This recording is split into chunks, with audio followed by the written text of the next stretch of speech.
Buenos días.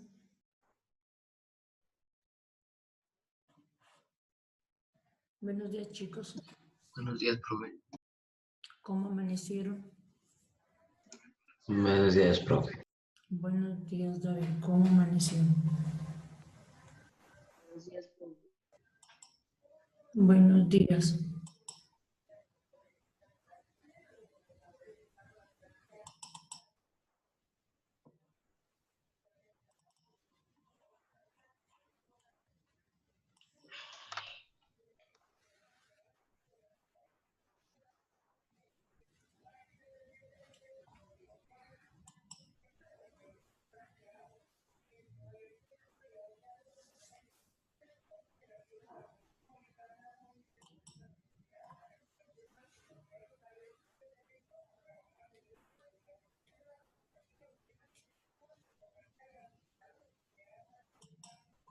Buen día, profe.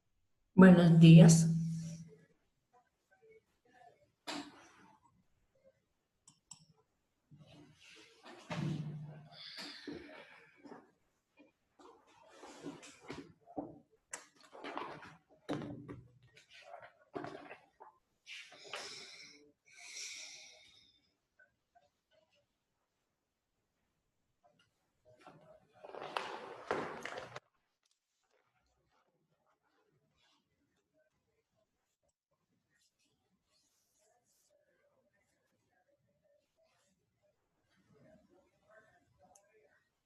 Buenos días, profe.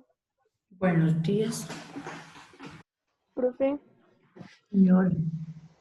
es que no puedo prender la cámara porque está mal internet. Bueno, María José.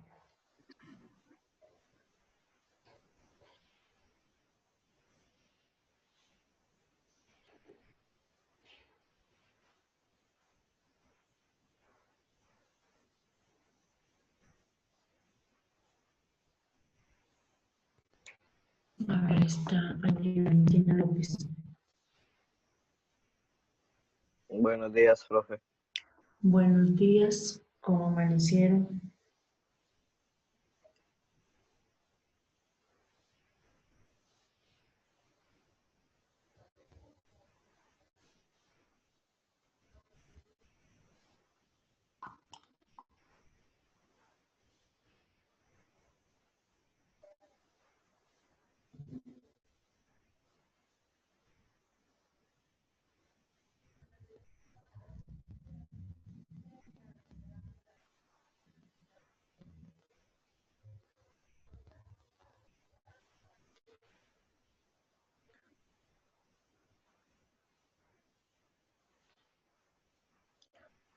¿Qué hora es?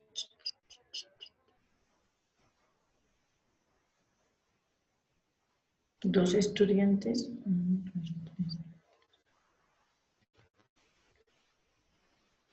A ver, Angie Valentina López. No es.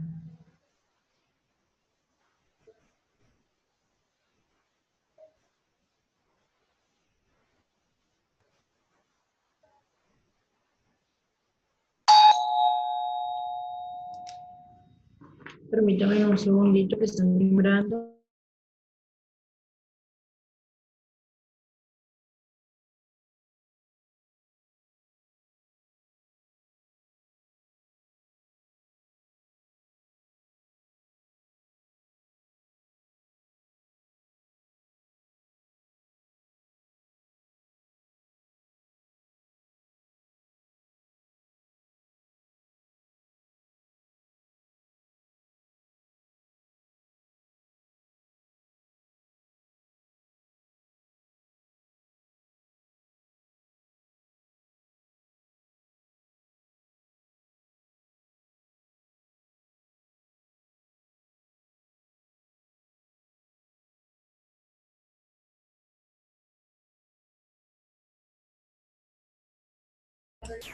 Ujú.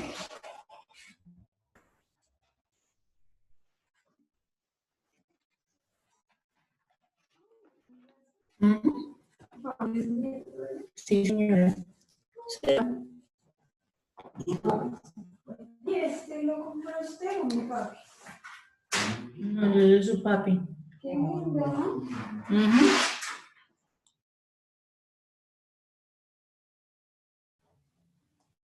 Chicos, entonces vamos a ponernos en contexto. Muy buenos días para los que no he saludado. Empezamos la clase con 13 estudiantes, son las 7:05. Iniciamos la quinta semana, quiere decir que estamos ya en mitad de periodo.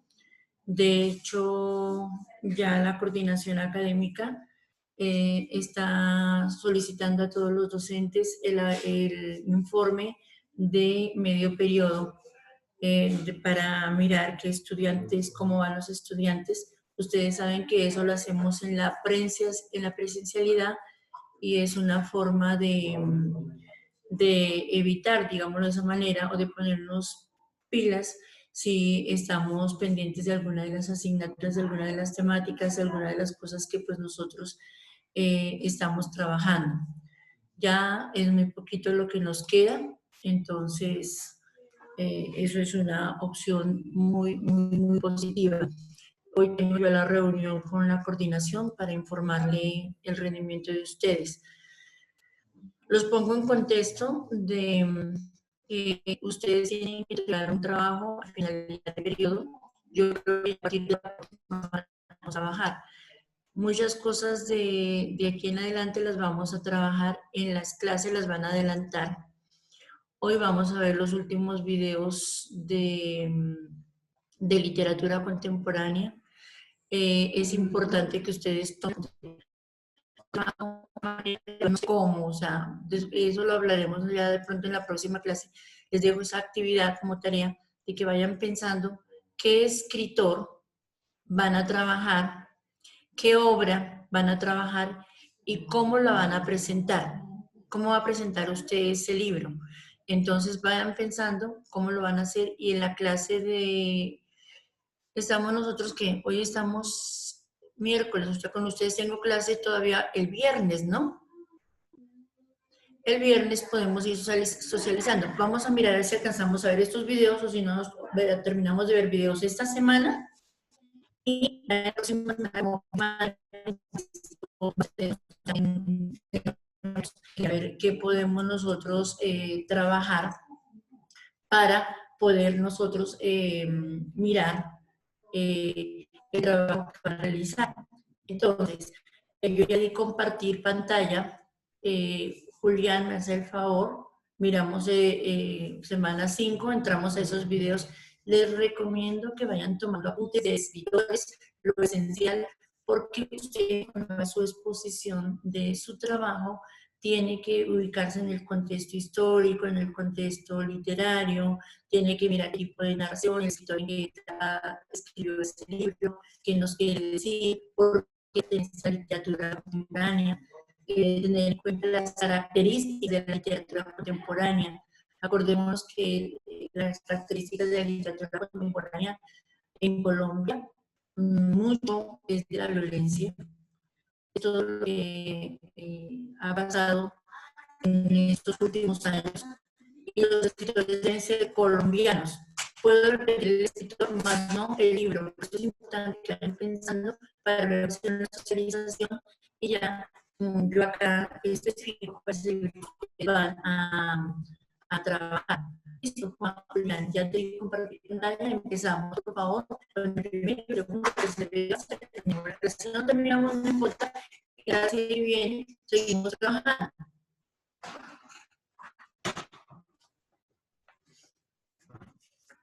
Profe, no habilitado. ¿No habilité? Ay, perdón. Sí, tienes toda la razón. Listo.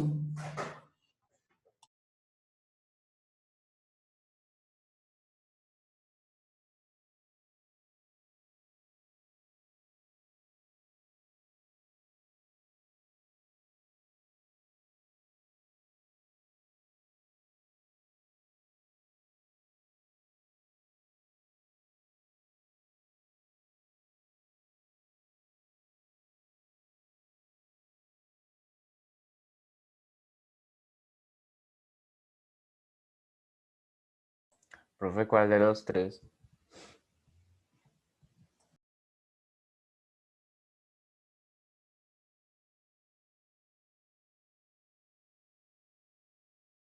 Profe, está silenciado.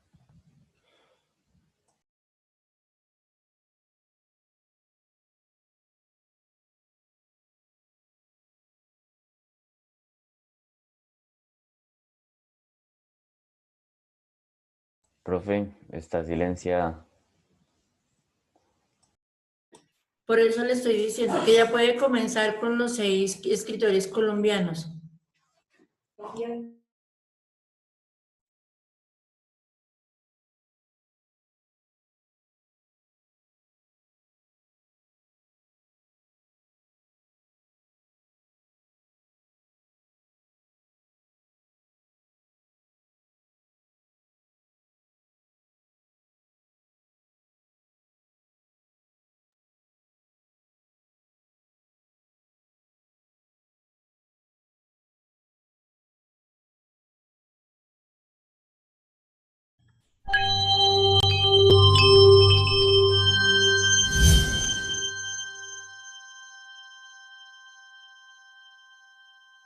Todos.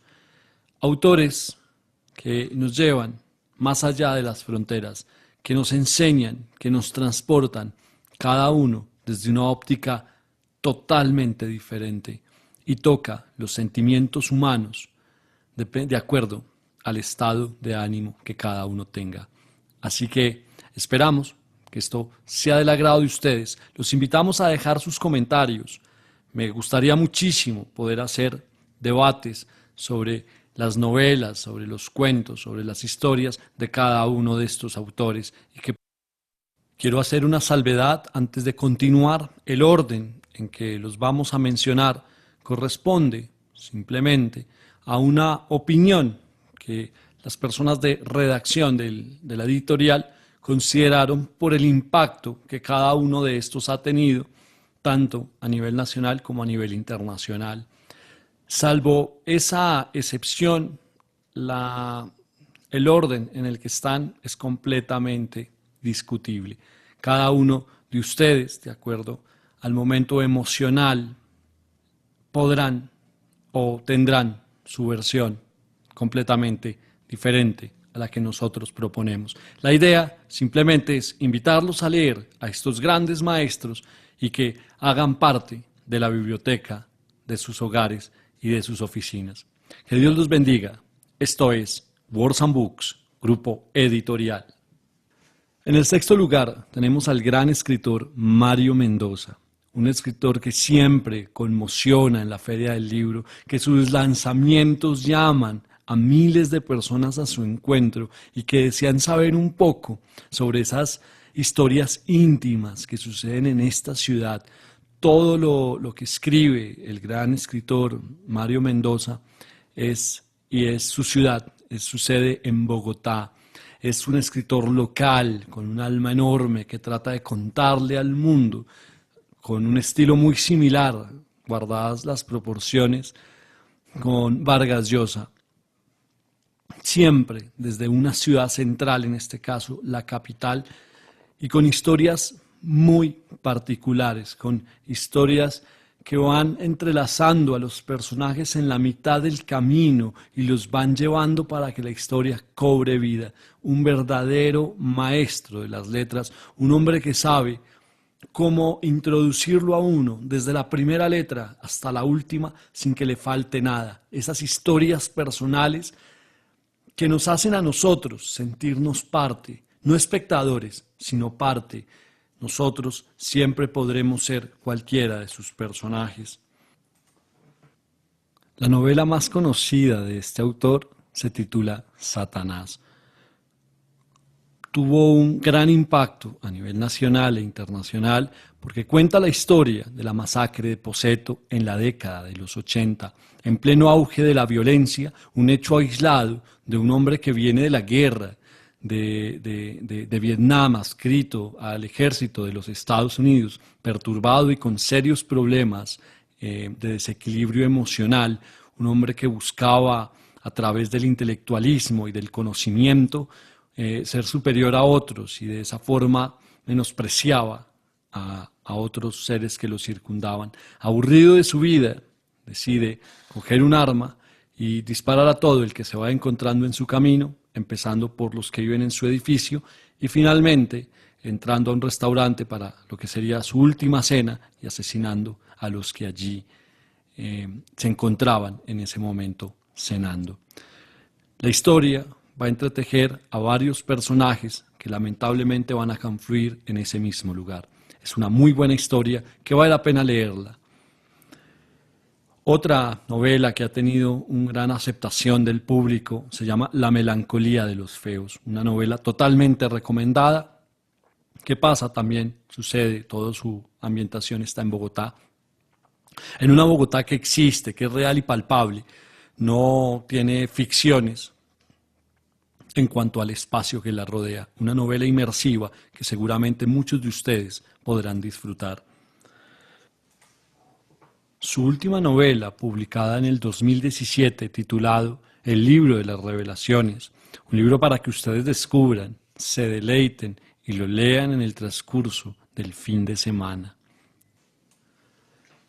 En el quinto lugar de la lista tenemos al gran maestro Andrés Caicedo, un hombre que va a nacer en Cali, un hombre con una visión de su región, de su tiempo, muy consciente de lo que está sucediendo, un hombre crítico, un hombre que es capaz de lanzarse al vacío y encontrar mientras cae una respuesta a la existencia, al menos dejar formulada alguna pregunta que sirva para los que han venido después. ¿Qué puede uno ver en su obra? Preguntas, el sentido de estar aquí, de pertenecer, esa pregunta infinita de si vale la pena y hasta dónde nos lleva, hasta dónde el placer nos va a llevar una respuesta que nos eleve más allá de los hechos, inclusive si realmente vale la pena elevarse más allá de los hechos.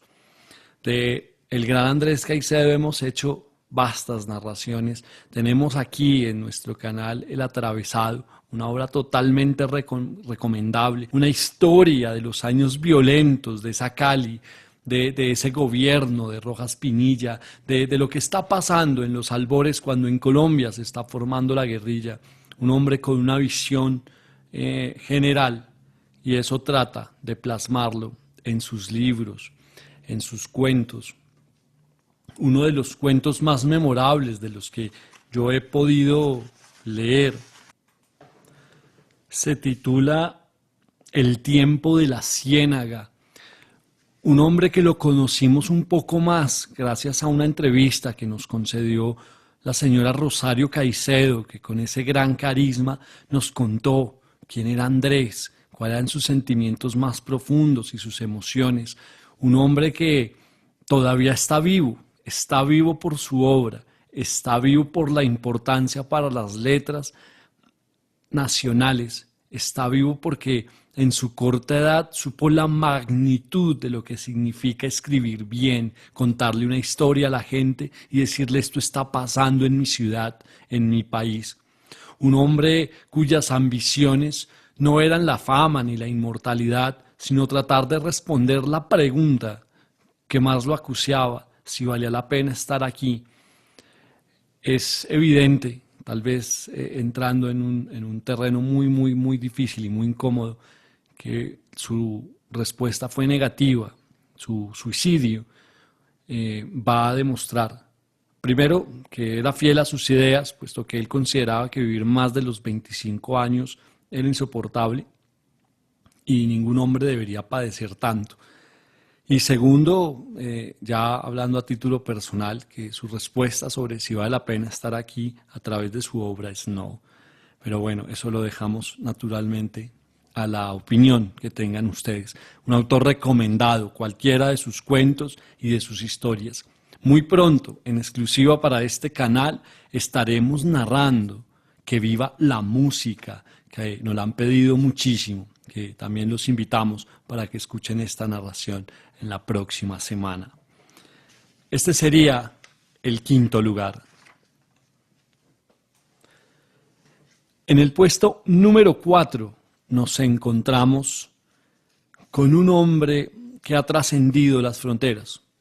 Un hombre que a partir de la literatura va a ser la historia de Colombia y se la va a tratar de contar con una prosa extraordinaria. Estamos hablando de William Ospina.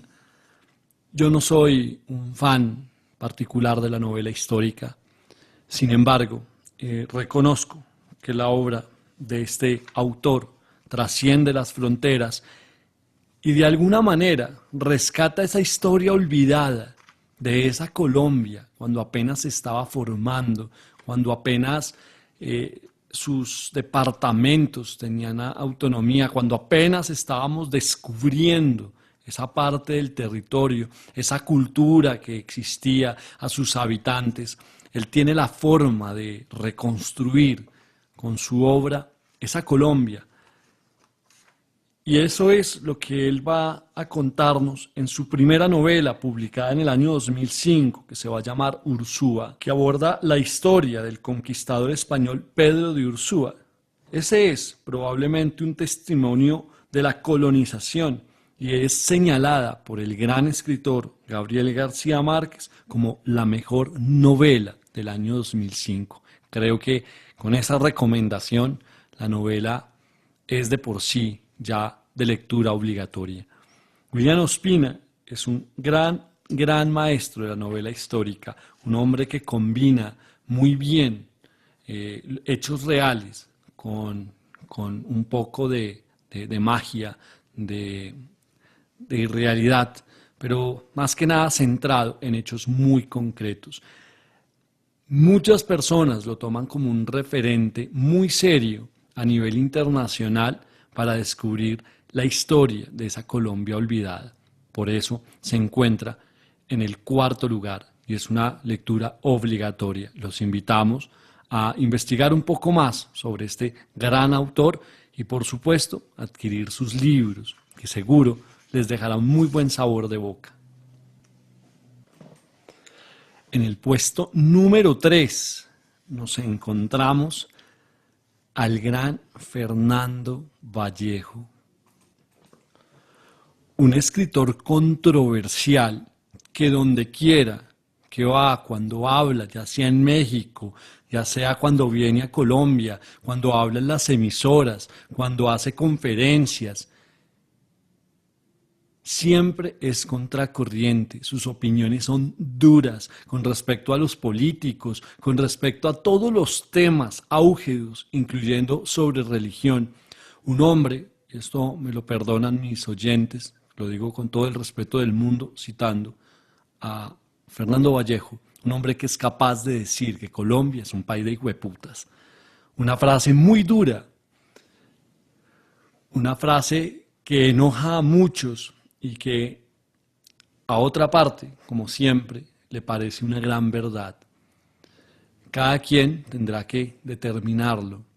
Sus obras, innumerables, escritas en primera persona, yo creo que de las formas más difíciles de escribir porque implica la libertad de sus personajes secundarios, de sus personajes terciarios, implica que no la invasividad del escritor que todo lo sabe y que maneja todo, sino que los personajes tienen cierta libertad y uno podría imaginar que actúan o piensan de cierta manera porque solo pueden ser observados desde una perspectiva, la perspectiva del narrador, de ese personaje que nos cuenta la historia. Como les decía, un conocedor del lenguaje, se dice que Logoy, una gramática del lenguaje literario, publicada en 1983 por Fondo de Cultura Económico, es sin lugar a dudas una obra maestra para aquellos estudiantes de la gramática, un libro muy apetecido y además casi extinto en las librerías, muy difícil de conseguir, tanto nuevo como usado. Valdría la pena una reimpresión de dicho título tiene novelas de la altura de la Virgen, como La Virgen de los Sicarios, La Rambla Paralela, El Don de la Vida, Casablanca, Llegaron. También ha manejado Ensayo y obviamente tiene otras novelas. Un hombre que realmente vale la pena adentrarse en su literatura y en su conocimiento, no sin antes saber y prepararse que todo lo que diga es absolutamente controversial y que tendrá que ser pasado 2 veces, por lo menos, para procesarlo y entender cuál es el verdadero significado o qué hay detrás. Los invitamos para que conozcan un poco más de la vida de este gran escritor y, por supuesto, que haga parte de la biblioteca de sus hogares.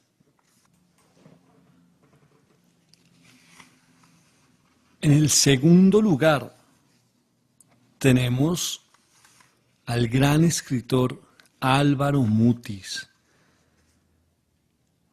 Nace el 26 de agosto de 1923, un hombre que es capaz de mezclar lo más sensible del alma humana y la historia.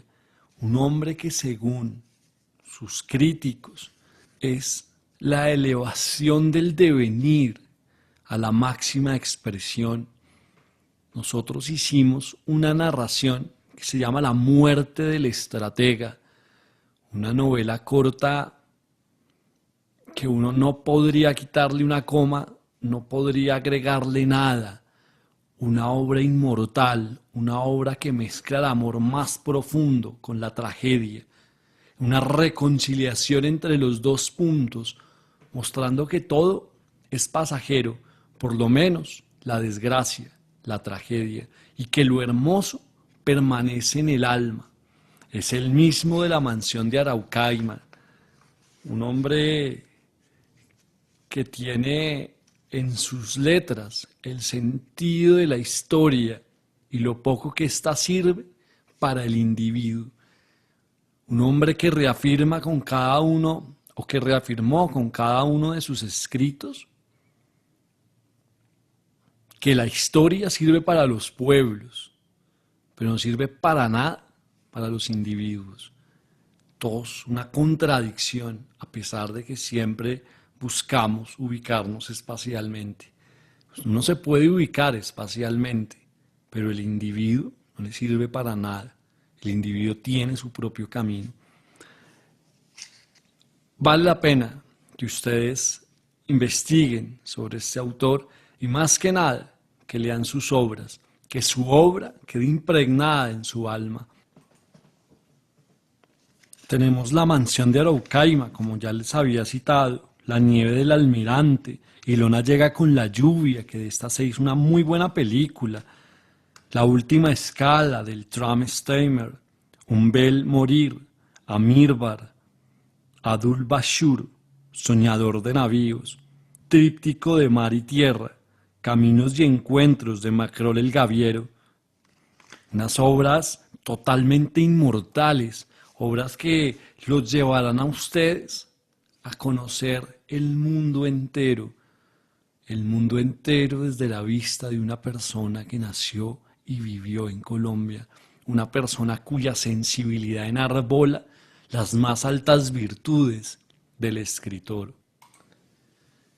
En el primer lugar tenemos al más grande escritor colombiano, probablemente de la historia, pero eso sería muy discutible porque se enfrentaría a joyas literarias como León Valencia o el gran Porfirio Barba Jacob u otros escritores que fueron una revelación para su tiempo, que no alcanzaron el espectro, la inmortalidad. Estamos hablando del gran Gabriel García Márquez, Premio Nobel de Literatura, un hombre que inmortalizó el alma de un pueblo, que supo contarla, sobre todo a esos habitantes de la Ciénaga, un hombre que fue capaz de coger su pluma y hacer una revelación, de decir en una historia que el gobierno es un asesino. Un hombre que supo hacer una novela a partir de un hecho, de la matanza de las bananeras. Un hombre que combinó la ficción con la realidad. Un hombre que supo llevar a más allá el realismo mágico y que lo podemos ver en cada una de sus novelas. Su obra cumbre, la que lo inmortaliza a nivel global, 100 años de soledad, una obra que estamos narrando en el canal, pero por supuesto tiene obras maravillosas como El coronel no tiene quien le escriba, El otoño del patriarca, novelas que cada uno de ustedes puede encontrar y deleitarse, buscarlas, leerlas 3, 4, 5, 1000 veces y encontrarle un sentido completamente diferente. Está en el primer lugar porque es un premio Nobel, porque su literatura es vasta, porque su literatura trasciende los límites geográficos de la comprensión humana y nos lleva a encontrar ese espacio donde todos somos parte de esa historia y también fuimos los personajes de ese Macondo que es subversivo, de ese Macondo que es hospitalario, de esas contradicciones humanas que permanecen y que siempre están en todos los pueblos. Un hombre que es capaz de hacer una radiografía de una sociedad que terminaría siendo otra cosa de la que tenía presupuestado o de la que su cultura podría llegar a vislumbrar. Estos son los 6 autores colombianos más importantes del siglo XX y XXI. Muchísimas gracias. Que Dios los bendiga. No olviden dejar sus comentarios, sus opiniones. Muchísimas gracias.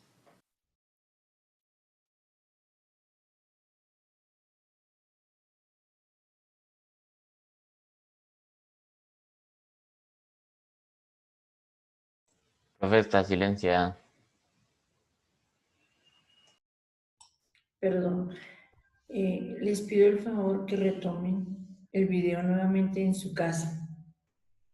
Ahí en los escritores, en William Ospina, en Fernando Vallejo, en Mario Mendoza, en cada uno de ellos, en Andrés Caicedo, hay varios libros, varios escritos, varias novelas, cuentos, para que usted vaya mirando cómo va a enfocar su trabajo. Este video nos dejó claro más o menos, nos dio la radiografía de cada uno de estos escritores que son los 6 más importantes de Colombia en este momento. Entonces, esa es la tarea. Volvemos, ¿cuánto nos queda? ¿Cuántos minutos nos quedan?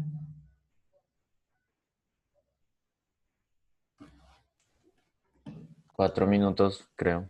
Listo. Vamos a mirar a ver si de pronto uno de esos, la literatura colombiana, a ver, ese que queda de 5 minutos. Esa, por favor.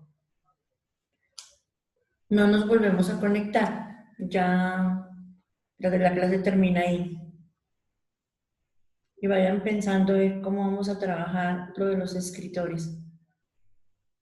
Este programa es financiado a través de los recursos del Fondo para el Desarrollo de la Televisión y los contenidos de la Autoridad Nacional de Televisión.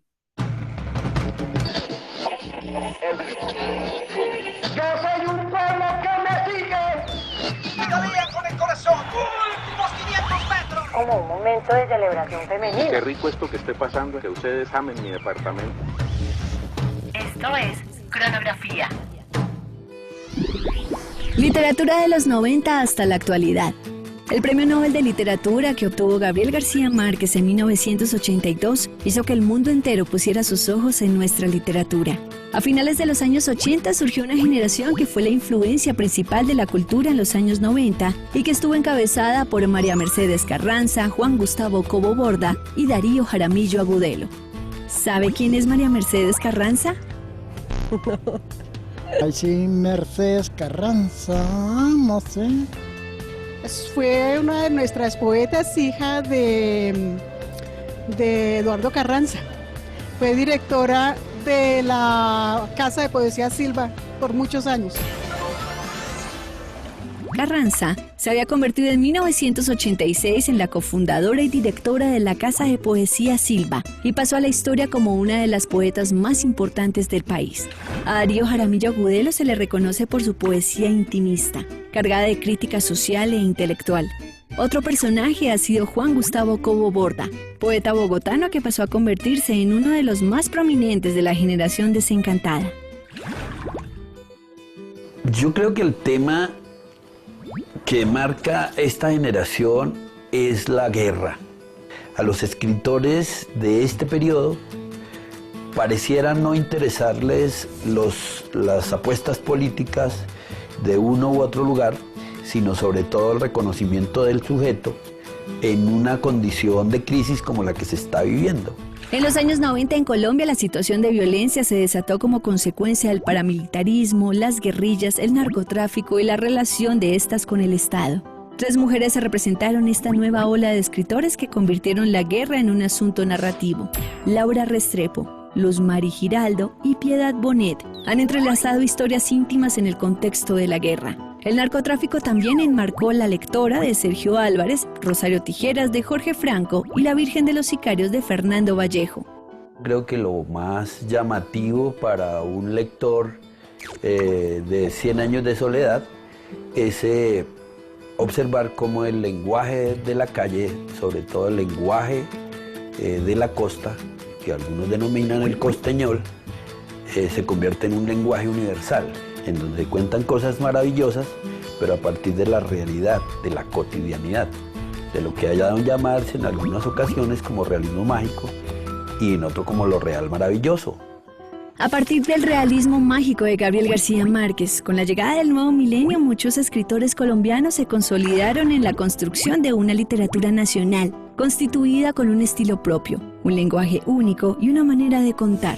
En el año 2006, Héctor Abad Faciolince publicó El olvido que seremos, donde retrata las consecuencias de la guerra colombiana en su propia vida y la de su familia. En 2011, el escritor Juan Gabriel Vázquez obtuvo el premio Alfaguara con su novela El ruido de las cosas al caer, un thriller político que se desarrolla en los violentos años 90. Por estos años también se ha destacado el ensayista y novelista William Ospina, con obras como La lámpara maravillosa y El país de la canela, así como Mario Mendoza con una prosa urbana condensada en Scorpio City y Satanás.